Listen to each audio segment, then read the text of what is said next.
Hello जी, नमस्कार। कैसे हैं आप सभी। और मैं दीपा चौधरी एक बार फिर से आपका अपने प्लेटफॉर्म कॉम्पिटिटिव हिंदी क्लासेज में बहुत बहुत स्वागत करती हूं। आज हमारा क्लास नंबर 9 होगा प्रतिज्ञा सीरीज़ के अंतर्गत। इसके अंतर्गत हम टॉप 50 क्वेश्चंस को करने वाले हैं। व्याख्या सहित इन क्वेश्चंस को करेंगे हम, जो कि आपको आपके लक्ष्य की ओर लेकर जाएगा। ये वाली क्लासेज आपकी यूपी टीजीटी पीजीटी ईएमआरएस और आपका KVS NVS DSSS BTGT PGT में काम आने वाली हैं। सारी ही क्वेश्चन आपके प्रीवियस ईयर क्वेश्चन पेपर में आए हुए क्वेश्चन हैं। जब आप क्लासेस करते हैं तो सीक्वेंस में सारी क्लासेस किया कीजिए। प्लेलिस्ट बनी हुई है और आपकी बाकी 8 क्लासें भी उसमें शामिल हैं। ठीक है, ज़्यादा बड़ा क्लास नहीं है आपका, आधे 1 घंटे का क्लास होता है और इसको आप कर लीजिए। चलिएगा, चलते हैं अपने क्लास की तरफ। और जो भी बच्चा DSSS TGT PGT की क्लासेस लेना चाहता है प्रीवियस ईयर क्वेश्चन की, तो हमारे चैनल पर इसकी प्लेलिस्ट बनी हुई है। टोटल आपने 27 सेट इसमें किए हैं और जिसके अंतर्गत आपने 3900 क्वेश्चंस की सीरीज़ को कंप्लीट किया है। तो ये क्वेश्चंस आपको हमारे चैनल पर DSSS TGT PGT previous year question paper के नाम से मिलेंगे और सीक्वेंस में आपको सारी क्लासेस वहाँ मिल जाएंगी। जो भी प्रतिज्ञा सीरीज़ में आज ही जिनका पहला क्लास है, तो मैं उनके लिए बता दूं कि बेटा 8 क्लास इसमें कंप्लीट हो चुके हैं और 50-50 क्वेश्चंस की सीरीज़ को हमने यहाँ पर कंप्लीट किया है। पहले 2 क्लासेज में आपने किए होंगे 25-25 क्वेश्चन, लेकिन उसके बाद से आपको इस क्लास के अंतर्गत, इस सीरीज़ के अंतर्गत 50 क्वेश्चंस मिल रहे हैं करने को। बहुत ही ज़्यादा इंपॉर्टेंट ये क्वेश्चन है। चलिएगा, आज की क्लास को शुरू करते हैं। Question number 51। किस लिपि में प्रत्येक ध्वनि के लिए एक चिन्ह निर्धारित है? कौन सी लिपि है जिसमें प्रत्येक ध्वनि के लिए एक चिन्ह निर्धारित है? तो वो है आपकी देवनागरी लिपि। देवनागरी लिपि की मुख्य विशेषता है कि यह एक वैज्ञानिक लिपि है और इसमें प्रत्येक ध्वनि के लिए एक चिन्ह निर्धारित है। नागरी लिपि वर्णनात्मक है और इसके वर्णों का लेखन तथा उच्चारण समान है। वर्णों का लेखन और उच्चारण समान है, कोई भी इसमें भिन्न अर्थ नहीं है। Question number 52। नीचे दिए गए संधि विच्छेद का सही संधि वाला विकल्प पहचानिए। मनः धन बल का आपको बताना है और यहाँ आपका ए ऑप्शन जो है वो राइट हो जाता है, मनोबल, क्योंकि विसर्ग को यहाँ पर ओ हो जाता है। देखिएगा, मनः धन बल का सही संधि वाला विकल्प जो है मनोबल होगा और यह विसर्ग संधि का उदाहरण है। संधि 2 वर्णों के मेल से होने वाले विकार को हम संधि कहते हैं। संधि 3 प्रकार की होती है, स्वर संधि, व्यंजन संधि और आपकी विसर्ग संधि।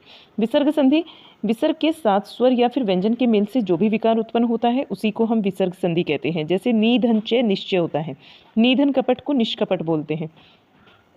Question number 53। देवनागरी लिपि की विशेषता है। देवनागरी लिपि की विशेषता बतानी है और चारों ऑप्शन आपके सामने हैं। इसकी विशेषता क्या है? वर्णमाला ध्वनि वैज्ञानिक पद्धति के बिल्कुल अनुरूप है। ये आपका राइट आंसर बन जाता है। देवनागरी लिपि की विशेषता है कि इसके वर्णमाला ध्वनि वैज्ञानिक पद्धति के बिल्कुल अनुरूप है और देवनागरी लिपि में स्वर तथा व्यंजन को क्रमबद्ध रूप में लिखा गया है। पहले स्वर आते हैं, उसके पश्चात में व्यंजन आते हैं, अंत में संयुक्त व्यंजन अक्षत्र और अज्ञा तथा श्र भी आते हैं। Question number 54। निम्न विकल्पों में से उस विकल्प का चयन कीजिए जो दिए गए शब्द का पर्यायवाची शब्द नहीं है। दिए गए शब्द का पर्यायवाची शब्द जो नहीं है, बाण है। बाण का हमें बताना है और बाण का अज नहीं होता। बाण का क्या नहीं होता? अज नहीं होता। सलीमुख भी होता है, सायक भी होता है और शर भी होता है, ये सब होते हैं, लेकिन अज नहीं होता। दिए गए विकल्पों में अज का अर्थ होता है अजन्मा और यह बाण का पर्यायवाची शब्द नहीं है। शेष तीनों जो सायक है, सलीमुख है, सर है, बाण के पर्यायवाची शब्द हैं और इनके अन्य पर्यायवाची शब्द इस प्रकार से हैं: तीर, इशु, नारच, विशिक और आसु आदि। ये इसके पर्यायवाची शब्द हैं। नेक्स्ट क्वेश्चन को देखते हैं। Question number 55। 55 को देखिएगा। खड़ी बोली का एक नाम यह भी है। कौन सा है खड़ी बोली का एक नाम? ये बताना है हमें और ये मैं कई बार आपको बताया है कि खड़ी बोली को कोरवी के नाम से भी जाना जाता है। खड़ी बोली का एक अन्य नाम कोरवी भी है। यह राहुल शंकर तायन जी ने नाम दिया है। खड़ी बोली सोरसनी अपभ्रंश की उपभाषा पश्चिमी हिंदी की प्रमुख बोली है। हरियाणवी, दक्षिणी और ब्रज भाषा, बुंदेली तथा कन्नौजी पश्चिमी हिंदी की अन्य बोलियाँ हैं। 56 नंबर क्वेश्चन। अवधी भाषा का मुख्य केंद्र क्या है? अवधी भाषा का मुख्य केंद्र बताना है और राइट आंसर होगा अयोध्या और अवध। अवधी भाषा का मुख्य केंद्र अयोध्या या फिर अवध है। अवधी, बघेली, छत्तीसगढ़ी, अर्धमागधी अपभ्रंश की पूर्वी हिंदी की उपभाषा की बोलियां हैं। जो पूर्वी हिंदी उपभाषा है हमारी, इसके अंतर्गत आती हैं अवधी, बघेली, छत्तीसगढ़ी, ये इसकी बोलियां हैं। Question number 57। देवनागरी लिपि को डैश भी कहा जा सकता है। देवनागरी लिपि को बताना है कि क्या कहा जा सकता है। लोकनागरी लिपि के नाम से भी देवनागरी लिपि को जाना जाता है। राइट आंसर बनेगा लोकनागरी लिपि। देवनागरी लिपि को लोकनागरी लिपि भी कहा जाता है।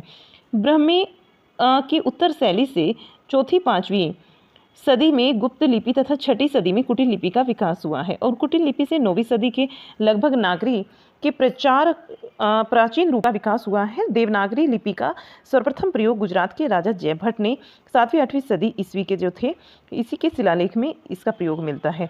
देवनागरी लिपि का जो सर्वप्रथम प्रयोग है वो गुजरात के राजा जयभट्ट के शिलालेख में मिलता है 7वीं 8वीं सदी में।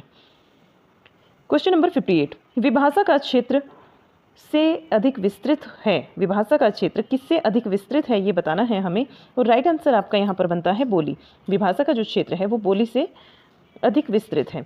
विभाषा का क्षेत्र भाषा से कम व्यापक तथा बोली से अधिक विकसित है और प्रदेश में अथवा प्रदेश के भाग में सामान्य बोलचाल तथा साहित्य के लिए प्रयुक्त होने वाली भाषा को ही विभाषा कहते हैं। 59 नंबर क्वेश्चन, हिंदी की समस्त बोलियों को कितने वर्गों में बांटा गया है। जो बोलियां हैं हिंदी की उन्हें 5 वर्गों में बांटा गया है। हिंदी की समस्त बोलियों को 5 वर्गों में बांटा गया है जो इस प्रकार से हैं: पश्चिमी हिंदी, पूर्वी हिंदी, पहाड़ी हिंदी आ जाता है, और फिर आपका राजस्थानी हिंदी और बिहारी हिंदी, ये पांचों हैं। क्वेश्चन नंबर 60, ब्राह्मी लिपि का प्रयोग किसने शुरू किया। ब्राह्मी लिपि का प्रयोग बताना है किसने शुरू किया है। तो ये किसने शुरू किया, आपका वैदिक आर्यों ने शुरू किया है। ब्राह्मी लिपि की उत्पत्ति के संदर्भ में विद्वानों में मतभेद है, और जगत मोहन वर्मा जो कि वैदिक चित्रलिपि से ब्राह्मी लिपि को उत्पन्न मानते हैं, ये माने गए हैं। ठीक है, वैदिक जो जगत मोहन वर्मा जी हैं, इन्होंने वैदिक चित्रलिपि से ब्राह्मी लिपि को उत्पन्न माना है। ब्राह्मी लिपि की उत्पत्ति के संदर्भ में विद्वानों में मतभेद रहा है हमेशा से। चलिएगा आगे देखते हैं। क्वेश्चन नंबर 61, निम्न विकल्पों में से उस विकल्प का चयन कीजिए जो दिए गए विकल्पों के सही भेद का विकल्प हो और उसका काम बन जाए, इसलिए वह किसी से सिफारिश करने के चक्कर में है। उसका काम बन जाए इसीलिए वह क्या है, किसी से सिफारिश करने के चक्कर में है। ये संयुक्त वाक्य का उदाहरण है, क्योंकि एक तो योजक शब्द आया है यहाँ पर और 2 अलग अलग वाक्य यहाँ पर हैं। ये बहुत बार मैंने पहचान इनकी बताई है आपको। नेक्स्ट क्वेश्चन को देखिएगा। क्वेश्चन नंबर 62, निम्नलिखित में से किसे संचारी भाव कहते हैं। संचारी भाव बताना है किसको कहते हैं, व्याभिचारी भाव को ही संचारी भाव कहा जाता है। संचारी भावों की कुल संख्या 33 मानी जाती है, और संचारी भाव किसी न किसी स्थायी भाव के साथ प्रकट होते हैं, अर्थात व्याभिचारी या फिर संचारी भाव स्थायी भावों के सहायक होते हैं जो अनुकूल परिस्थितियों में घटते बढ़ते रहते हैं। क्या होते हैं, घटते और बढ़ते रहते हैं, कम ज़्यादा होते रहते हैं। 63 नंबर क्वेश्चन को देखिए, निम्न विकल्पों में से उस विकल्प का चयन कीजिए जो दिए गए शब्द का एकार्थी शब्द है। आराधना, दिए गए शब्द का एकार्थी शब्द क्या है, आराधना। और आराधना यहाँ आपको बताना है आराधना का एकार्थी शब्द क्या होगा। यहाँ राइट आंसर बनता है आपका तपस्या। क्या हो जाएगा, तपस्या। क्वेश्चन नंबर 64, नेक्स्ट चलते हैं 64 नंबर क्वेश्चन पर। निम्न विकल्पों में से उस विकल्प का चयन कीजिए जो भाववाचक संज्ञा का सही विकल्प नहीं है। नहीं में आंसर देना है, और भाववाचक इनमें से कौन सा नहीं है, विकल नहीं है। स्वामित्व भी होता है, भारतीयता और फैलाव, ये भाववाचक संज्ञा के उदाहरण है, लेकिन विकल नहीं है। अगर यहाँ पर होता है विकल एक शब्द है और इससे भाववाचक संज्ञा क्या बनती, विकलता बनती। यह उत्तर की दृष्टि से सही विकल्प नहीं है। भाववाचक संज्ञा से किसी पदार्थ की अवस्था, धर्म, स्वभाव, गुण, दशा का बोध होता है, उन्हीं को भाववाचक संज्ञा कहते हैं। 65 नंबर क्वेश्चन देखिएगा इसको। निम्नलिखित विकल्पों में से उस विकल्प का चयन कीजिए जो दिए गए वाक्य के अनुसार विशेषण के भेद का सही विकल्प हो, बताना है। और वाक्य क्या है, पेड़ पर बहुत सारे पक्षी बैठे हैं। पेड़ पर बहुत सारे पक्षी बैठे हैं, तो ये क्या है, बहुत सारे। आपको कोई निश्चितता तो यहाँ पर नहीं दी गई है कि कोई निश्चित चीज़ है, तो यहाँ क्या हो जाएगा, अनिश्चित परिणामवाचक विशेषण। यहाँ देखिए बहुत का ये जो संख्या है इसकी संख्या निश्चित नहीं है, अतः यह क्या है, एक अनिश्चित परिणामवाचक विशेषण है। क्वेश्चन नंबर 66, किस शब्द की शक्ति की प्रतीति सबसे पहले हुआ करती थी। कौन सा शब्द है जिसकी प्रतीति जो है वो सबसे पहले हुआ करती थी, तो वो है अभिधा। काव्यशास्त्र में शब्द की अर्थबोध शक्ति, अभिधा, लक्षणा और व्यंजना 3 मानी गई है। अभिधा शब्द शक्ति की प्रतीति सबसे पहले हुआ करती है। आगे चलते हैं। क्वेश्चन नंबर 67, निम्न विकल्पों में से उस विकल्प का चयन कीजिए जो दिए गए शब्द युग्म के सही अर्थ वाला विकल्प है। पौत्र और पोत 2 का बताना है। पौत्र और पोत, इसमें जो राइट आंसर होता है वो हो जाएगा पोता, और पोत बोलते हैं जहाज को। आगे चलें और अगला क्वेश्चन, क्वेश्चन नंबर 68। निम्न विकल्पों में से उस विकल्प का चयन कीजिए जो दिए गए समस्त पद के सही अव्ययीभाव समास का विकल्प है। निसंदेह, और निसंदेह का क्या होता है, यहाँ पर निसंदेह का हो जाएगा संदेह के बिना, राइट आंसर हो जाएगा संदेह के बिना। समस्त पद निसंदेह का सही विग्रह संदेह के बिना है। शेष विकल्प आपके गलत हैं यहाँ पर। और अव्ययीभाव समास जिसमें पूर्व पद की प्रधानता हो, समासिक या फिर समास पद अवयव हो जाए तो अव्ययीभाव समास वहाँ कहलाता है। यथा विधि, विधि के अनुसार, आज जन्म, जन्म के जन्म तक। और व्यर्थ का मतलब होता है बिना अर्थ का। व्यर्थ का क्या मतलब होता है, बिना अर्थ का। Question number 69।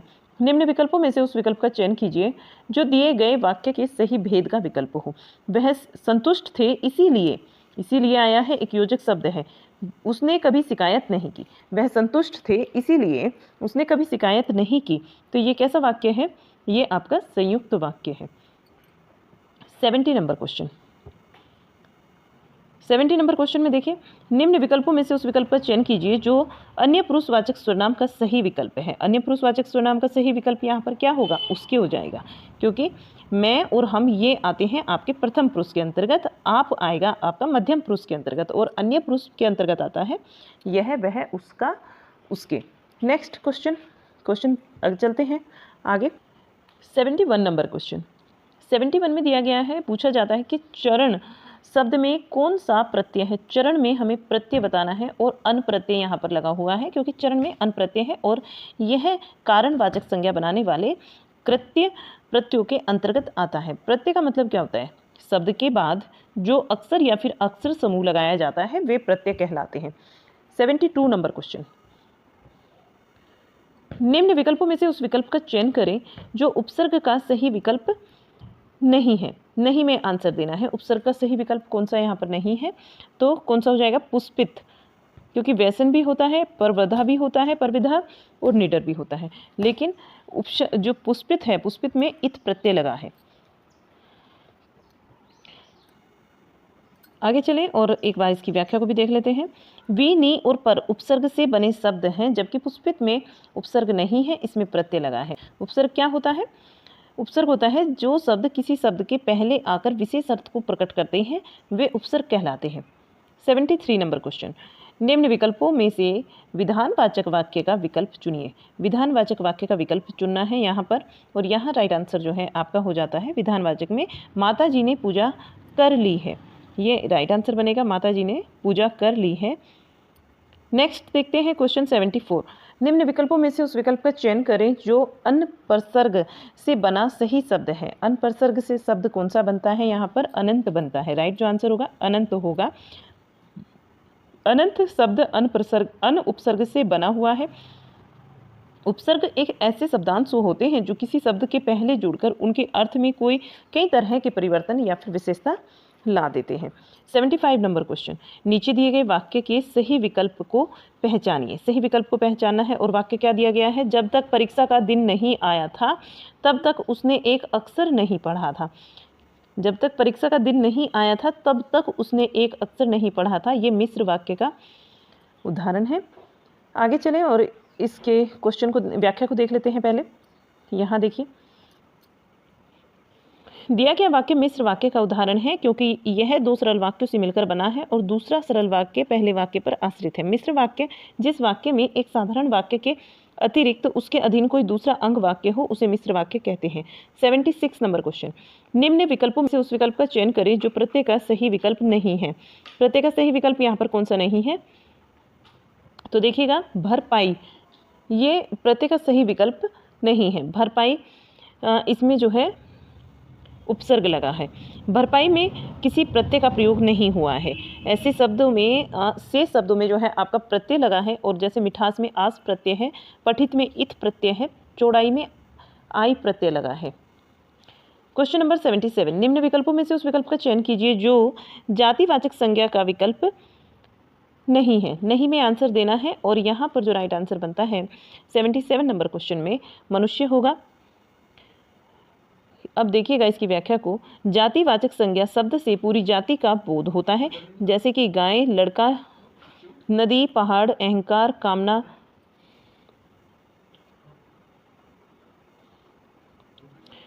हरियाली शब्द जातिवाचक संज्ञा शब्द नहीं है, अतः यह प्रश्न त्रुटिपूर्ण है। नोट में क्या दिया गया है, आयोग ने इस प्रश्न का उत्तर जो है वो मनुष्य को माना है, जबकि मनुष्य जातिवाचक संज्ञा शब्द है। मनुष्य क्या है, जातिवाचक। क्वेश्चन नंबर 78, रहीमन पानी राखिए बिन पानी सब सून, पानी गए न उबरे मोती मानुष चूर। इस पंक्ति में कौन सा अलंकार है? अलंकार बताना है यहाँ पर, और यहाँ होता है हमारा श्लेष अलंकार। उपयुक्त पंक्ति में श्लेष अलंकार का प्रयोग हुआ है क्योंकि यहाँ पानी शब्द के लिए भिन्न भिन्न अर्थ हैं और अलंकार के 3 भेद होते हैं, शब्दा अलंकार, अर्था अलंकार और उभया अलंकार। शब्दा अलंकार के निम्न भेद हैं अनुप्रास, यमक और पुनरुक्ति, वक्रोक्ति, श्लेष आदि। ये कौन किसके भेद हैं? शब्दा अलंकार के, और इनको ध्यान में रखेंगे। फिर से देख लीजिए, अनुप्रास है, यमक है, पुनरुक्ति है, वक्रोक्ति है और श्लेष है। आगे चलें और अब चलते हैं अपने अगले क्वेश्चन पर। 79 नंबर क्वेश्चन, निम्न विकल्पों में स्थायी भाव तथा उनके आधार पर कल्पित रसों के नाम दिए गए हैं, इनमें से गलत विकल्प को पहचानना है। गलत विकल्प कौन सा है वो पहचानना है हमें। और आमर्श जो है यहाँ इसमें भयानक रस नहीं होगा, ये आपका गलत हो जाएगा। भयानक रस नहीं होता है इसमें, स्थायी भाव है। भयानक रस का स्थायी भाव क्या होता है? भय होता है, ना कि अमरस होता है। तो बाकी आपके ठीक है। वीर रस का उत्साही होता है, शोक करुण रस का शोक ही होता है, और श्रृंगार रस की बात करें तो रति ही होता है। आगे चलें और अगले क्वेश्चन पर चलते हैं। 80 नंबर क्वेश्चन। 80 नंबर क्वेश्चन, निम्नलिखित में से कौन सा रस का अवयव नहीं है? रस का अवयव नहीं है तो अलंकार नहीं है, जबकि व्याभिचारी और आपका व्याभिचारी भाव, विभाव और स्थायी भाव ये रस के अवयव होते हैं। भरत मुनि ने अपने नाट्यशास्त्र में भावों की संख्या 49 कही है, जिसमें 33 व्याभिचारी भाव है, संचारी भाव 8, स्थायी भाव 33 क्या है? व्याभिचारी भाव और संचारी भाव एक ही बात है इनकी, और 8 है आपके स्थायी भाव तथा शेष 8 सात्विक भाव हैं। तो ये चीज़ें ध्यान रखनी है। भावों की जो संख्या है वो 49 है। भावों की संख्या कितनी है? 49। स्थायी भाव व्याभिचारी भावों की संख्या कितनी है? जो संचारी भाव है, संचारी भाव और व्याभिचारी 33 हैं। स्थायी भावों की बात करें तो 8 है, और सात्विक भाव की बात करें तो ये भी 8 है। निम्नलिखित अवतरण को ध्यानपूर्वक पढ़िए और उससे संबंधित प्रश्नों के उत्तर दीजिए। विकल्प बहुविकल्प में चुने गए हैं और वे ही आपको करने हैं। उत्तर दिए गए बहुविकल्पों में से चुनना है। यहाँ एक आपको पैराग्राफ दिया है, जैसे कि कल वाली क्लास में भी हमने किया था पैराग्राफ, तो ये आज फिर से है एक और। पहले आपका गद्यांश में मिलेगा, फिर आपका पद्यांश में मिलेगा, तो दोनों ही करने हैं। 5-5 क्वेश्चन दोनों के होंगे। DSSB में आते हैं इस तरीके से पेपर। पुस्तकें सच्ची मित्र होती हैं, पुस्तकें सच्ची मित्र होती हैं। अब तक मैं नहीं यही समझता था, परंतु उस दिन मेरी यह धारणा भी टूट गई। मैंने एक ऐसी पुस्तक पढ़ी जिसमें घृणा और द्वेष भरा हुआ था। ऐसा लगता था जैसे लेखक महोदय को समाज में सारे लोग शोषक जान पड़ते थे। लेखक को यदि कोई कार में सवारी करता देखे तो वह नफरत के योग्य लगने लगता, और जो मंदिर जाता हुआ मिला तो वह मूर्ख लगा। जो संस्कारों की बातें करता वह ढोंगी जान पड़ा। जो संस्कृति और मर्यादा की बात करता वह शोषक प्रतीत हुआ।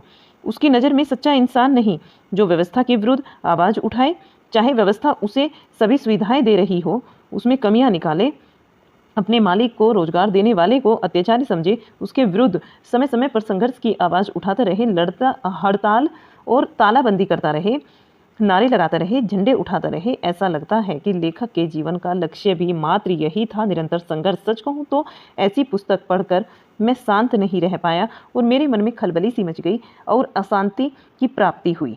क्वेश्चन नंबर 81, अनुच्छेद के अनुसार लेखक के जीवन का लक्ष्य क्या था? लेखक के जीवन का लक्ष्य क्या था? निरंतर संघर्ष। दिए गए विकल्पों में से कौन सा संघर्ष का समानार्थी शब्द नहीं है? संघर्ष का समानार्थी जो शब्द नहीं है वो बताना है। राइट आंसर हो जाता है संधि। ये संघर्ष का समानार्थी नहीं है। लड़ाई, समर और रण ये संघर्ष के समानार्थी शब्द होते हैं। क्वेश्चन नंबर 83, पुस्तक पढ़कर पाठक के मन पर क्या प्रभाव पड़ा? पुस्तक पढ़कर पाठक का जो मन है वो हृदय में हलचल हुई और जो है हृदय अशांति से भर गया। नेक्स्ट क्वेश्चन, क्वेश्चन नंबर 84, लेखक की नज़रों में सच्चा इंसान कौन है? लेखक की नज़रों में सच्चा इंसान कौन है? जो व्यवस्था के विरुद्ध लगातार लड़ता रहे, वही सच्चा इंसान है। 85 नंबर क्वेश्चन, दिए गए अनुच्छेद का सटीक शीर्षक लिखिए। सटीक शीर्षक बताना है। क्या होगा यहाँ पर? मन की कुंठा। राइट आंसर मन की कुंठा। निम्नलिखित काव्यांश को ध्यानपूर्वक पढ़िए और उससे संबंधित प्रश्नों के उत्तर दिए गए बहुविकल्पों में से चुनिए। अब यहाँ पर एक काव्यांश दिया हुआ है ऐसे DSSB में आता है कि एक काव्यांश और एक गद्यांश, उनसे संबंधित 10 क्वेश्चन आते हैं, 5-5 दोनों से। तो यहाँ पर भी है। नए युग में विचारों की नई गंगा बाहो तुम, नए युग में विचारों की नई गंगा बाहो तुम, कि सब कुछ जो बदल दे ऐसे तूफान में ना हो तुम। अगर तुम ठान लो तो आंधियों को मोड़ सकते हो, अगर तुम ठान लो तारे गगन के तोड़ सकते हो, अगर तुम ठान लो विश्व के इतिहास में अपने सुयश का एक नव अध्याय भी तुम जोड़ सकते हो। तुम्हारे बाहुबल पर विश्व को भारी भरोसा है, उसी विश्वास को फिर आज जन जन में जगाओ तुम।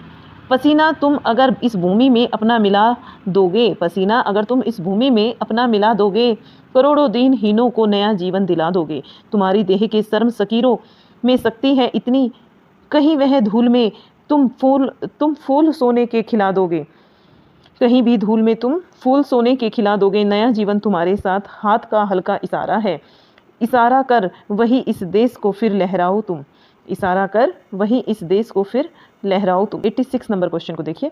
दिए गए विकल्पों में से कौन सा अध्याय का समानार्थी शब्द नहीं है? अध्याय का समानार्थी शब्द नहीं है राजस्व।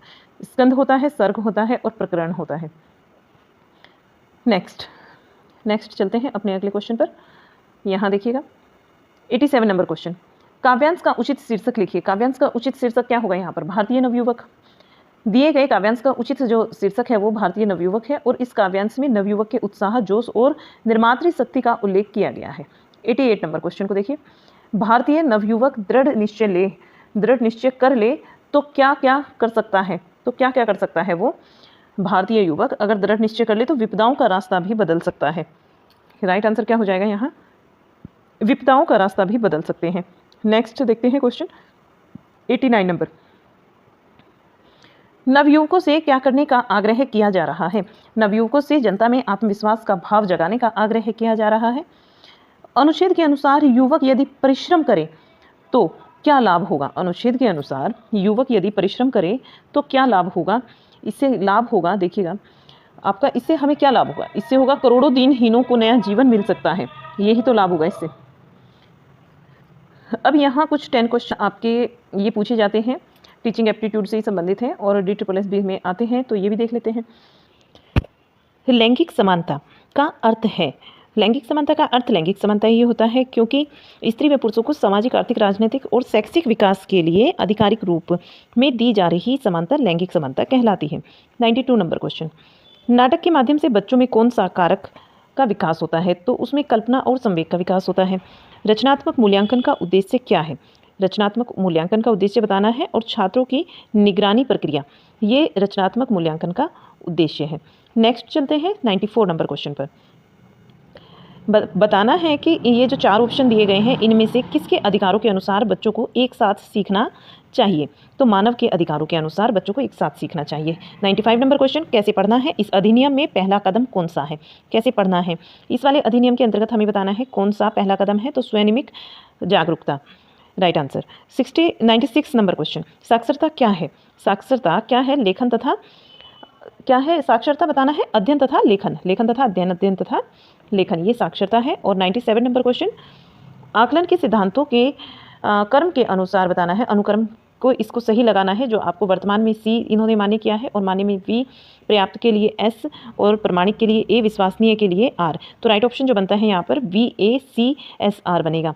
इसका मतलब है पहले मान्य और दूसरे नंबर पर प्रमाणिक, तीसरे नंबर पर वर्तमान, पर्याप्त और विश्वसनीय, यानी कि VACSR ये हो जाएगा राइट।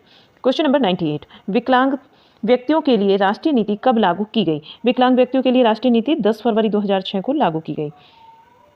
99 number question. एक बच्चा व्यवस्थित रूप से भाषा कहाँ से सीखना शुरू करता है? व्यवस्थित रूप से तो विद्यालय में ही सीखता है। 100 नंबर क्वेश्चन और आज की क्लास का लास्ट क्वेश्चन। विशिष्ट से सामान्य का सिद्धांत क्या है? विशिष्ट से सामान्य का जो सिद्धांत है ये वृद्धि और विकास का सिद्धांत है। और कैसी आपको क्लास लगी ये जरूर बताना कमेंट बॉक्स में लिखकर। अगर आपने नहीं ली है इससे पहली क्लास, जो बच्चा नया है अभी तक जिसने चैनल को सब्सक्राइब नहीं किया वो सब्सक्राइब कर लीजिए, क्योंकि इस तरह की क्लासेज आपको मिलती रहेंगी। और ये जरूर बताना आपको क्लास कैसी लगी, लाइक शेयर करना मत भूलिएगा। और अगर आप DSSB के प्रीवियस ईयर क्वेश्चन पेपर चाहते हैं, चैनल पर प्लेलिस्ट बनी हुई है, प्रतिज्ञा सीरीज की भी प्लेलिस्ट बनी हुई है। बाकी आप जनरल पेपर भी देख सकते हैं DSSB का हिंदी का, वो भी आपको वहाँ पर अवेलेबल हो जाएगा। काफ़ी सारे जो मतलब आपको मैंने इतिहास, भूगोल और आपको तीनों ही इतिहास हैं उसमें ये काफ़ी सारे टॉपिक मैं पढ़ा चुकी हूँ और GK GS से संबंधित हो जाएगी। चलिएगा, मिलते हैं आपसे एक और नई क्लास में, तब तक के लिए बाय बाय।